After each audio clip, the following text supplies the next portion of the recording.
The Garmin G1000, like other GPS units, gives you the ability to easily navigate to your destination using waypoints and a flight plan.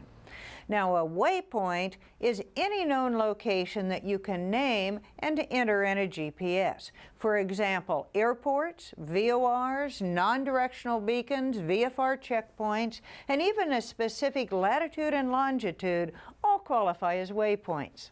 A flight plan is simply a series of waypoints that, when strung together, become the route to your destination. You use flight plans to select a specific routing, either to accommodate airspace and terrain, or just to take you on the route you want to fly. Now, you can also navigate to your next waypoint with a feature called Direct To, which we'll cover in a different lesson. But in this lesson, we'll show you how to build and use flight plans, and we'll show you how flight plans help you navigate. But of course, flight plans are just one of the ways that the G1000 helps you get to your destination. Now, you can create, store, and edit flight plans, but the G1000 provides navigation guidance from only one flight plan at a time, and that's called the active flight plan. This means that you need to create a new flight plan or load a saved one into this active flight plan before you can navigate using it. To see how all this works, let's plan a VFR flight from Montgomery Field here in San Diego to San Jose, California in the Bay Area. Our flight will take us north along the coast through the Los Angeles Class Bravo airspace and then direct to San Jose. The flight plan buttons on each display bring up flight plan windows, but there are some important differences between them. For instance, on the multifunction display, the flight plan window gives you full access to the active flight plan, the flight plan catalog, and the vertical navigation pages. But on the primary flight display, the PFD, you'll only have access to one flight plan, the active flight plan. And you have fewer choices of the things you can change or do with it. On the PFD, you'll be able to activate any of the legs, change or add waypoints, store or delete the current flight plan. But you will not be able to change or select any of the stored flight plans. Why is that? Well, it makes a lot of sense, actually. First, when you're en route, you normally want to manage the active flight plan, and you can do that entirely on the PFD. And you do not want to get confused about which flight plan is the active one and which one you're actually changing. Second, most of your in-flight attention should be on the PFD. Loading a stored flight plan on the MFD from the left seat while you're flying could create more distraction from your flying duties than you want to deal with. So generally speaking, you'll create and store your flight plans on the MFD while you're on the ground, and you'll manage your active flight plan on the PFD during your flight. Okay, so let's enter our flight from San Diego to San Jose. Our route goes from Montgomery Field to the Oceanside Vortac, then through the Los Angeles Class Bravo airspace on a very specific route between the Queen Mary VFR checkpoint and the Van Nuys VOR. From there, we'll take advantage of a longer straight-to-the-destination leg. So on the multifunction display, press the Flight Plan button. This brings up the active flight plan page. The first time you create a flight plan after powering up the G1000, you'll see that the airport you're located at is already inserted into the first position. By the way, if you're entering a flight plan with a departure point other than where you powered up the G1000, then you'll need to enter your departure point into that first position. We know our routing, so to start inserting waypoints, we push the FMS knob to activate the cursor, which automatically highlights the next waypoint position. Now turn the little FMS knob one click to the right to bring up the waypoint information screen, which is where you find waypoints by their identifier, name, or location. Turn the little knob another click to the right to start entering the identifier of your next waypoint. Now notice, the first letter defaults to K if you're in the United States. That's pretty handy if your next waypoint is an airport. But our next waypoint is the Oceanside Vortac, so we'll enter OCN.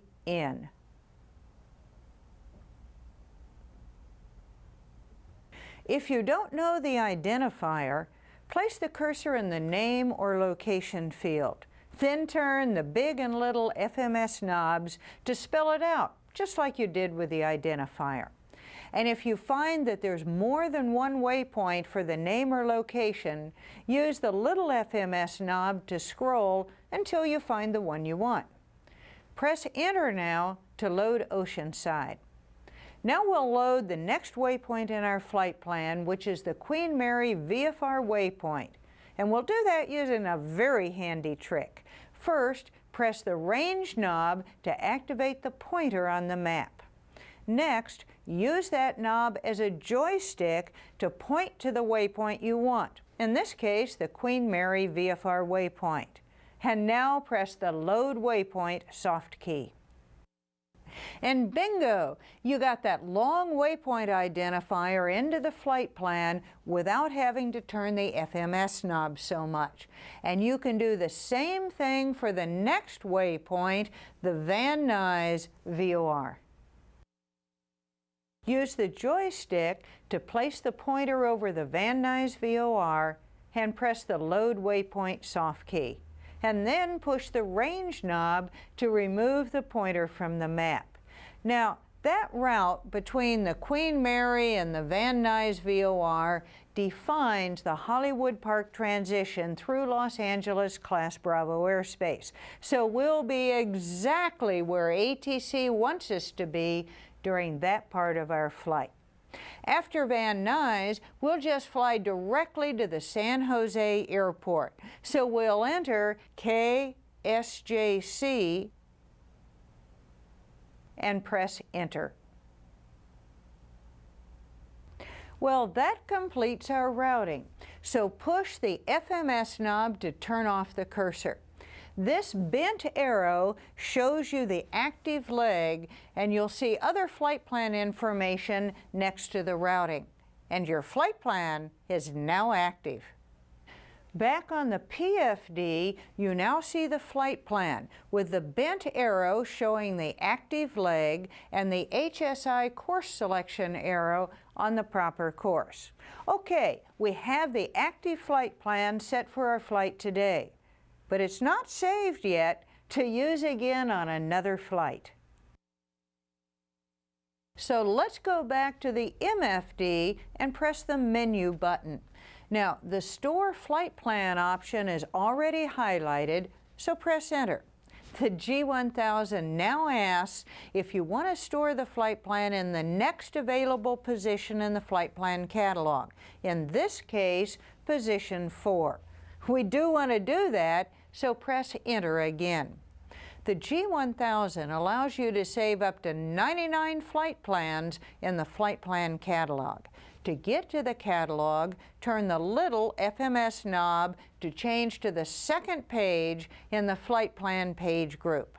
And when you look at the flight plan catalog, you see all of your stored flight plans.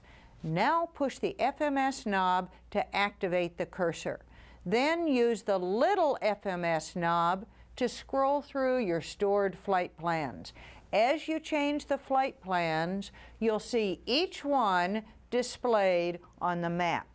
You'll also see details in the flight plan information window showing departure point, destination, and distance. And that's helpful if you've renamed the flight plan.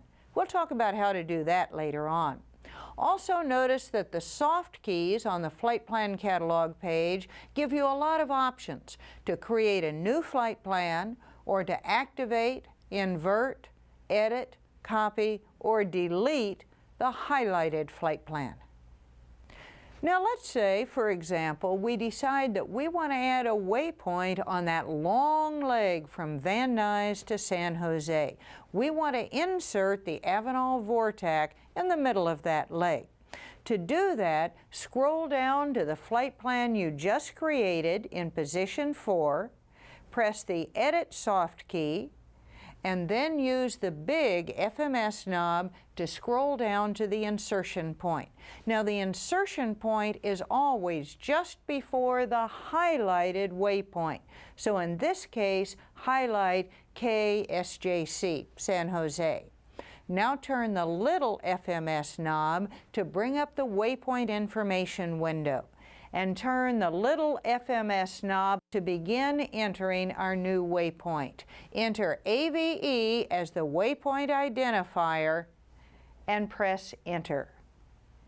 Now when you scroll through the waypoints in the flight plan window on the PFD, you'll notice that the new waypoint isn't there. Why is that? That's because we edited a stored flight plan, not the active flight plan. To activate this revised flight plan, on the MFD, press the Active Soft key and then press Enter. The edited flight plan is now activated, and you'll now see our new routing on the PFD.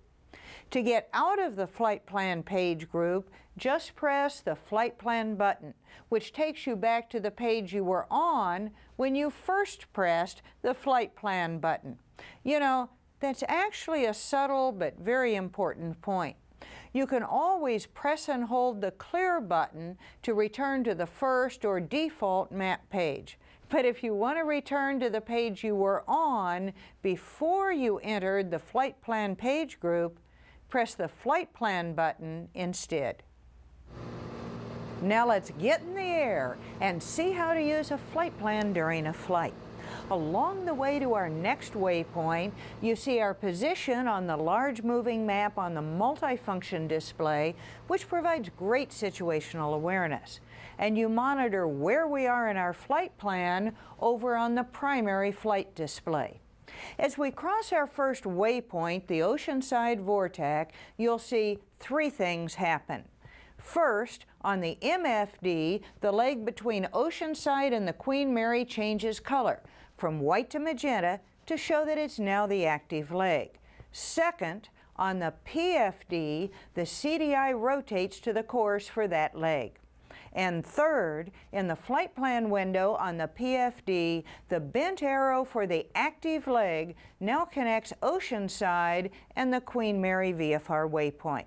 And we just follow each course leg to our destination. But let's say we need to change something in our active flight plan. Suppose that ATC surprises us, a good surprise, with a clearance through Class Bravo airspace from our present position direct to the Van Nuys VOR. How do we do that? Well, on the PFD, press the FMS knob to turn on the cursor. That always positions the cursor at the end of your flight plan. Turn the big FMS knob to scroll up to the Van Nuys waypoint, and now press the Direct To button. Press Enter twice, once to select the waypoint and the next to activate it. But wait, what happened to our flight plan? Well, anytime you use the Direct To, Menu, Flight Plan, or Procedures buttons, the flight plan window on the PFD will not come back up automatically. So press the flight plan button to get that flight plan window up again, and you'll see the straight arrow that tells you we're navigating direct to the Van Nuys VOR. And even though we're now using Direct To for this leg, we have not deleted the flight plan, and we're still using our active flight plan. When we reach Van Nuys, the G1000 automatically sequences to the next waypoint in our active flight plan, in this case to the Avenal Vortac. Now you see a bent arrow telling you that you're off the Direct To navigation and back to navigating on the flight plan legs. Now, if we need to make a change other than flying from our present position to a waypoint, you can edit the flight plan on the PFD, or also on the MFD if you want to.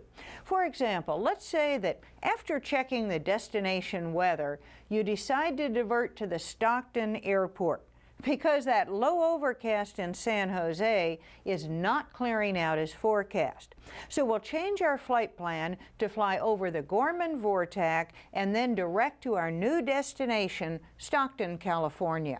The easiest way to do that is go to the PFD and push the FMS knob to activate the cursor. Scroll up to AVE for the Avenal Vortex and turn the little FMS knob 2 clicks to the right to select a waypoint on the waypoint information screen. Enter GMN for the Gorman Vortex and press Enter. Now you need to confirm that you indeed want this vortex and not identically named waypoints elsewhere in the world, unless you really do want to fly to Ireland. So press Enter again. You now have the new waypoint inserted into the flight plan, and the cursor is conveniently located on the Avenal Vortex, which is the waypoint we intend to delete. So press Clear, and then to confirm that we do indeed want to remove it, press Enter. And then update our destination using the same process. Enter the new waypoint, KSCK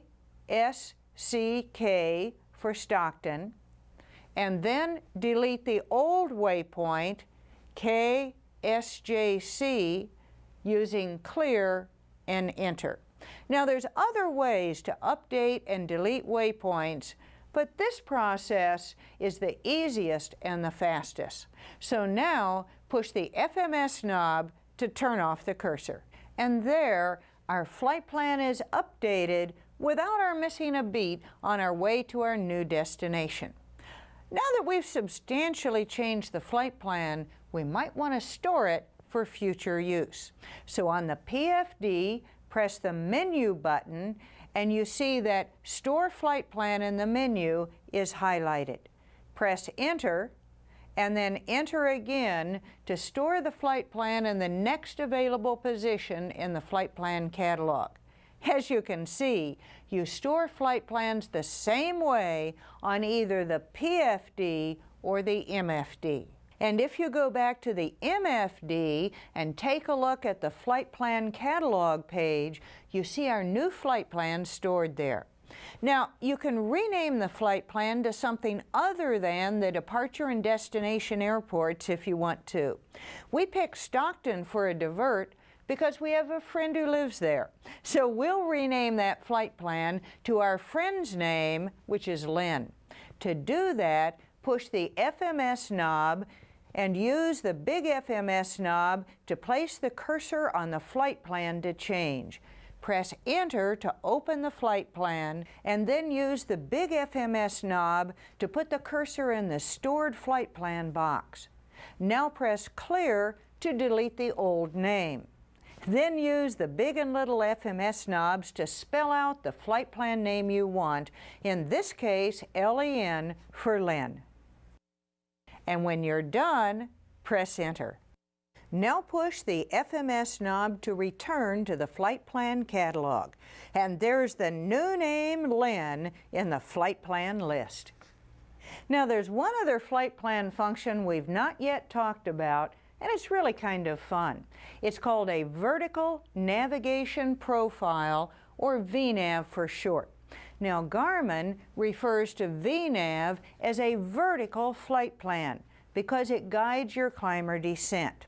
What VNAV does is it creates a three-dimensional profile that you can use for guidance to climb or descend to a specific place at a specific altitude. So for example, you might use VNAV to descend from cruise altitude to pattern altitude so that you arrive at a specific location near the airport at your desired altitude. Now, while VNAV might not seem like a big deal in a Cessna 172 or 182, it becomes really helpful if you're flying a Citation Mustang in the flight levels. You get to VNAV by turning the little FMS knob another click to the third page of the flight plan page group. To set up a VNAV profile, push the FMS knob to activate the cursor, and then scroll through the fields with the big knob. Select the information you want to create your profile by turning the little FMS knob and pressing Enter. And when you're done, push the FMS knob again to turn off the cursor. Now, once you've set up your vertical profile, the VNAV map on the left shows two arcs. The first one is where you need to begin your climb or descent, in this case your descent, and the second one is the position of your target altitude and location. Now, you'll need to leave this VNAV page up if you want to continue to see these arcs on the map. Now, it's important for you to know that setting up a VNAV flight plan does not necessarily provide altitude guidance to your autopilot. It depends on which autopilot is installed. It's up to you to either hand fly the airplane or make adjustments on the autopilot to stay on the vertical flight plan profile. Okay, so now you know how to create, edit, use, and store flight plans. You also know about the VNAV flight plan. Getting from here to there just got a whole lot easier.